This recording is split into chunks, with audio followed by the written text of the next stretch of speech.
this is our 16th day of quarantine. So, masyado na kaming bored kaya naisipan naming magluto ng empanada. So, here are the ingredients for preparing empanada. Ito yung sa filling niya. This is minced chicken, potato, carrots, and green peas, raisins, onion and garlic, oyster sauce, salt and pepper to taste.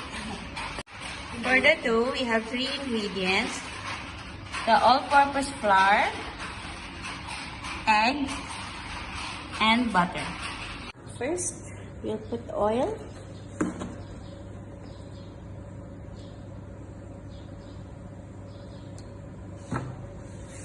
Then, we'll put the garlic.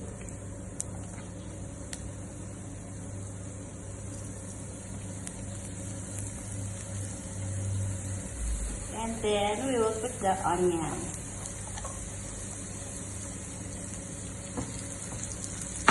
Just mix like this. So we will put the chicken.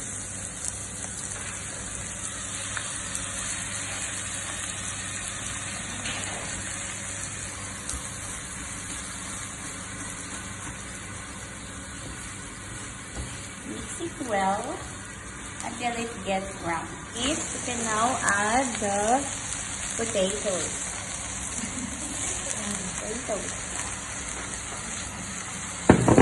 And then continue mixing.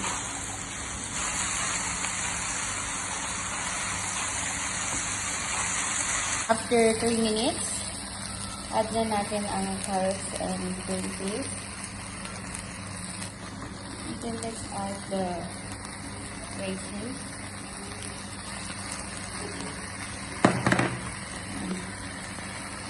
Lastly, the oyster sauce.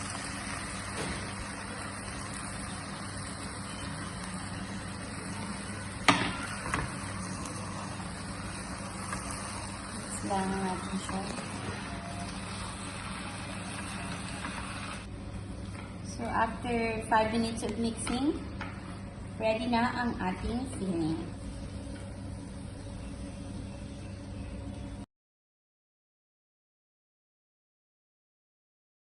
We're done with the fillings. Yung dough naman yung gagawin natin. So, this is already 3 cups. Now, we're gonna add butter. It's already melted. Pinainit talaga namin to. Kasi mahirap i-mix pag matigas. So, mamasahin na natin siya dito.